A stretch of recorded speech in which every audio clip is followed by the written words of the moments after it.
नमस्कार दोस्तों, मैं कन्हैया लाल स्वागत करता हूं आपका इस YouTube channel study with KL sir में। दोस्तों आज फिर आपके सामने हाजिर हूं रीट ईवीएस का मॉडल पेपर 19 लेकर।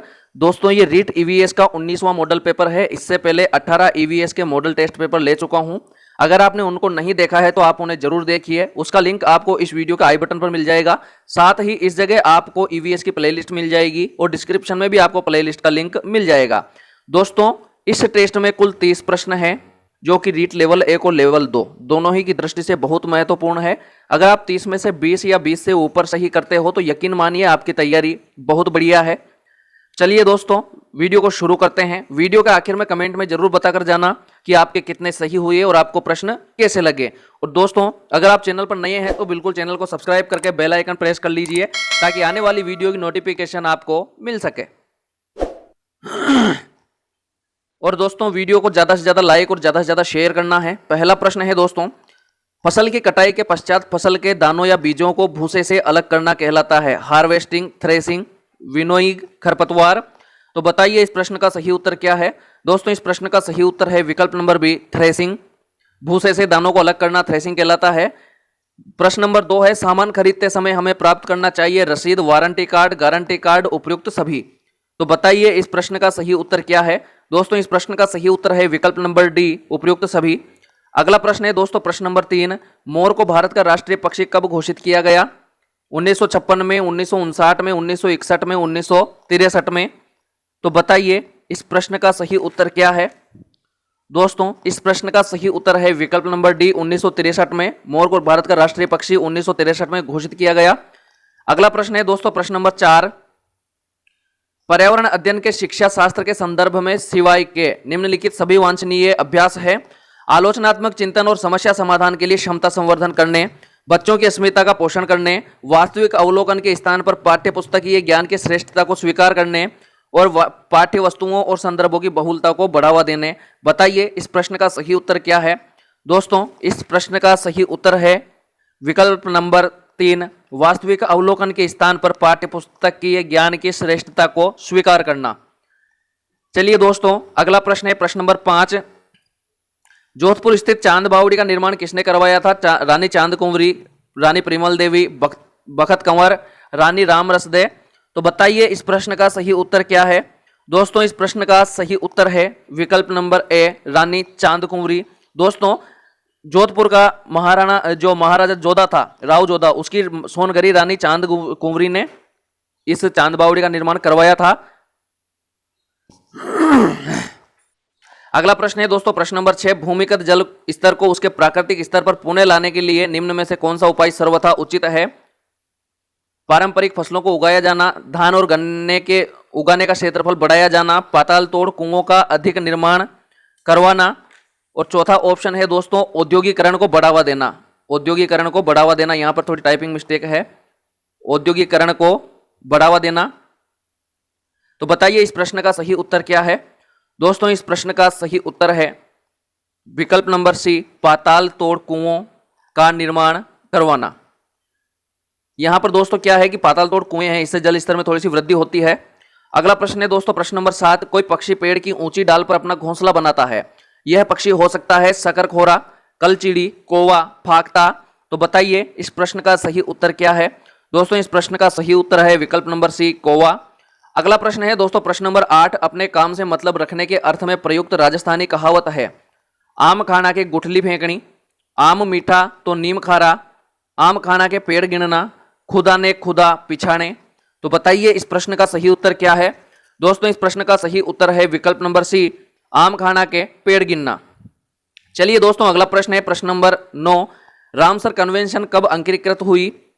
2 फरवरी 1971, 16 फरवरी 1971, 3 मार्च 1971, 13 अप्रैल 1971। तो बताइए इस प्रश्न का सही उत्तर क्या है। दोस्तों इस प्रश्न का सही उत्तर है विकल्प नंबर ए, 2 फरवरी 1971। इस तारीख को रामसर कन्वेंशन जो है अंगीकृत हुई थी और 1975 21 दिसंबर 1975 को लागू हुई थी। अगला प्रश्न है दोस्तों प्रश्न नंबर 10, पश्चिमी राजस्थान का मरुस्थलीय क्षेत्र प्रमुख रूप से निम्न में से किस कारण से जाना जाता है। यह विश्व के नवीनतम रेगिस्तान में से एक है। यह वन रहित शुष्क क्षेत्र है जहां वर्षा का वार्षिक औसत काफी कम है। सामरिक दृष्टि से यह देश के सैनिक अभ्यास क्षेत्र फायरिंग रेंज के लिए प्रसिद्ध है। उपयुक्त सभी। तो बताइए इस प्रश्न का सही उत्तर क्या है दोस्तों। इस प्रश्न का सही उत्तर है विकल्प नंबर डी, उपयुक्त सभी। अगला प्रश्न है दोस्तों प्रश्न नंबर 11। नीचे दिए गए सभी जानवरों में निम्नलिखित में कौन सी विशेषता पाई जाती है? छिपकली, गौरैया, कछुआ, सांप। इनमें वे जहरीले होते हैं, वे भूमिगत जल दोनों में रह सकते हैं, भूमि एवं जल दोनों में, उनके शरीर शल्क से ढके होते हैं, वे अंडे देते हैं। तो बताइए इस प्रश्न का सही उत्तर क्या है दोस्तों। इस प्रश्न का सही उत्तर है विकल्प नंबर डी, वे अंडे देते हैं। यहां पर ये चारों पर ही लागू होता है, चारों ही अंडे देते हैं। अगला प्रश्न है दोस्तों प्रश्न नंबर 12। वायु प्रदूषण का कौन सा स्रोत नहीं है? वाहन, उद्योग, ठोस अपशिष्ट, धूल के कण। तो बताइए इस प्रश्न का सही उत्तर क्या है दोस्तों। इस प्रश्न का सही उत्तर है विकल्प नंबर सी, ठोस अपशिष्ट। ये वायु प्रदूषण का स्रोत नहीं है। अगला प्रश्न है दोस्तों प्रश्न नंबर 13। संत हरिदास निरंजनी का मूल नाम क्या था? हरि नारायण, हर सुख, हर दीन जी, हर सिंह जी। तो बताइए इस प्रश्न का सही उत्तर क्या है दोस्तों। इस प्रश्न का सही उत्तर है विकल्प नंबर द, हर सिंह जी। संत हरिदास निरंजनी का मूल नाम हर सिंह जी था। चलिए दोस्तों अगला प्रश्न है प्रश्न नंबर 14। हम भोजन करते हैं एवं पाचन होता है। इस पचित भोजन के उपयोगी पदार्थों का अवशोषण होता है आमाशय की दीवार से, छोटी आंत्र की दीवार से, वृहद आंत्र की दीवार से, यकृत में। तो बताइए इस प्रश्न का सही उत्तर क्या है दोस्तों। इस प्रश्न का सही उत्तर है विकल्प नंबर बी, छोटी आंत्र की दीवार से। चलिए दोस्तों अगला प्रश्न है प्रश्न नंबर 15। ठड्डा, तकिया, बट्टा आदि आभूषण संबंधित है पैर से, अंगुली से, कलाई से, बाजू से। तो बताइए इस प्रश्न का सही उत्तर क्या है दोस्तों। इस प्रश्न का सही उत्तर है विकल्प नंबर द, बाजू से। अगला प्रश्न है दोस्तों प्रश्न नंबर 16। सिंचाई की वह विधि जिसमें पानी को पौधों की जड़ों के समीप बूंद बूंद कर डाला जाता है? छिड़काव विधि, लीवर विधि, ड्रिप विधि, घिरनी विधि। तो बताइए इस प्रश्न का सही उत्तर क्या है दोस्तों। इस प्रश्न का सही उत्तर है विकल्प नंबर सी, ड्रिप विधि। अगला प्रश्न है दोस्तों प्रश्न नंबर 17। निम्न में से सही कथन चुनिए। छात्रों के लिए दृश्य श्रव्य सामग्री उपयोगी है, पाई चार्ट एवं ग्राफ उपयोगी है, चार्ट का उपयोग केवल सामाजिक विज्ञान में होता है, शिक्षण में दृश्य श्रव्य सामग्री अनुपयोगी है। तो बताइए इस प्रश्न का सही उत्तर क्या है दोस्तों। इस प्रश्न का सही उत्तर है विकल्प नंबर ए, छात्रों के लिए दृश्य श्रव्य सामग्री उपयोगी है। चलिए अगला प्रश्न है प्रश्न नंबर 18। पर्यावरण अध्ययन शिक्षण द्वारा छात्रों में किन सामाजिक गुणों का विकास किया जा सकता है? व्यापक दृष्टिकोण एवं निर्णय शक्ति, सामाजिक समायोजन एवं सहिष्णुता, सहयोग, अधिकार एवं कर्तव्यों का ज्ञान, उपयुक्त सभी।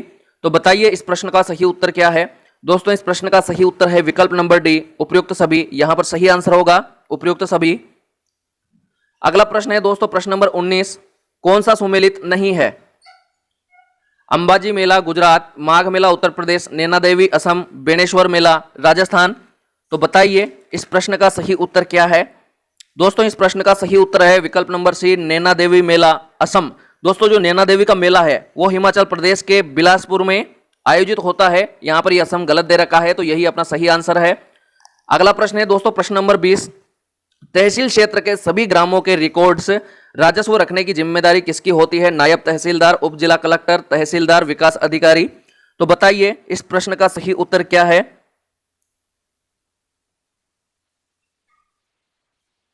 दोस्तों। इस प्रश्न का सही उत्तर है विकल्प नंबर सी, तहसीलदार। सही आंसर होगा तहसीलदार। अगला प्रश्न है प्रश्न नंबर 21। हिंदू मुस्लिम एकता का प्रतीक जेठा भुट्टा मेला राजस्थान के किस जिले में लगता है? बीकानेर, टोंक, अलवर, भरतपुर। तो बताइए इस प्रश्न का सही उत्तर क्या है दोस्तों। इस प्रश्न का सही उत्तर है विकल्प नंबर द, भरतपुर। अगला प्रश्न है दोस्तों प्रश्न नंबर 22। 1 करोड़ रुपए से अधिक राशि से संबंधित शिकायतों की सुनवाई की जा सकती है? जिला उपभोक्ता मंच में, राज्य आयोग में, राष्ट्रीय आयोग में, इनमें से कोई नहीं। तो बताइए इस प्रश्न का सही उत्तर क्या है दोस्तों। इस प्रश्न का सही उत्तर है विकल्प नंबर सी, राष्ट्रीय आयोग में। अगला प्रश्न है प्रश्न नंबर 23। राजस्थान का राज्य पुष्प रोहिड़ा निम्न में से किस उपनाम से प्रसिद्ध है? मरुस्थल का सागवान, मारवाड़ टीक, ए व बी दोनों, इनमें से कोई नहीं। तो बताइए इस प्रश्न का सही उत्तर क्या है दोस्तों। इस प्रश्न का सही उत्तर है विकल्प नंबर सी, ए व बी दोनों। यहां पर सही आंसर होगा। इसे मरुस्थल का सागवान और मारवाड़ टीक दोनों ही नाम से जाना जाता है। इसे राजस्थान की मरु शोभा भी कहा जाता है। 31 अक्टूबर 1983 को इसे राज्य पुष्प घोषित किया गया। अगला प्रश्न है दोस्तों प्रश्न नंबर 24। बुध ग्रह के उपग्रहों की संख्या है 8, 0, 3, 1। तो बताइए इस प्रश्न का सही उत्तर क्या है दोस्तों। इस प्रश्न का सही उत्तर है विकल्प नंबर बी, 0। दोस्तों बुध और शुक्र ऐसे ग्रह हैं जिनके कोई उपग्रह नहीं है। अगला प्रश्न है प्रश्न नंबर 25।